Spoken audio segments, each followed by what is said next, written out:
Apple recently announced the iPhone 15 Pro with its new exclusive Pro features, and here's everything you need to know about it in under. The iPhone 15 Pros now use titanium as the outside casing of their phones, which is technically stronger, but that's not what they were going for. Titanium is actually just or even stronger than glass, however it's lighter, so it gives the iPhone 15 Pros a much lighter finish rather than being heavier using glass. Now for the Pro feature on this phone is that it doesn't have a silent switch anymore. So you know that switch that you have next to the volume buttons which allows you to switch between ring mode and silent mode? Well, that's gone. Not entirely. They replaced it with a button which by default still switches between ring and silent. However, now it's customizable. Yep, customizable. Apple. Anyway, it's customizable now, so you can choose to do whatever you want using the Shortcuts app, or just doing by the default ones like focus modes or timers, for example. In terms of the internal architecture, we've now got the first Pro chip in an iPhone, one that actually is called Pro. We've got the A17 Pro, which is now the fastest chip in an iPhone, as always. This new chip does allow for some new computational photography.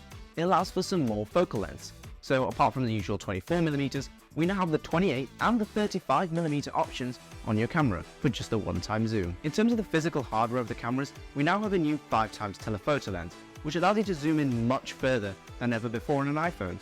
However, this means that if you want to zoom in slightly less than that, you'll be using the 1x wide camera instead, which means the quality will be slightly lower for anything in between 1 and 5x zoom. Now remember the Vision Pro? Apple hasn't forgotten about that. In fact, the latest iPhone 15 Pros allow you to record spatial video, which is basically what they call 3D video.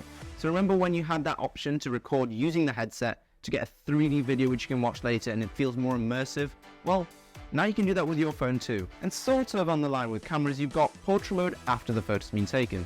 So if you've forgotten or you don't have the time to swap to portrait mode, you can take the photo on the normal photo section and then go into photos and then turn it into a portrait mode photo afterwards. So you can choose the subject or even change the subject that's in focus. Saving the absolute best feature for last, the one we all knew was coming thanks to the EU, USB-C. And not just USB-C, but USB-C with 3.0 speeds, which means it's faster than just Lightning, which means we can finally transfer files without having to wait forever. I'm sure if you've ever used your phone as a camera, using it to record and then transferring files via the Lightning cable takes a long time. So now having USB-C is a great feature. What about the iPhone 15 and 15 Plus? Did they get these features? Did they get USB-C? Well, click here to find out. If you've already seen that, then why haven't you subscribed already? Thanks for watching.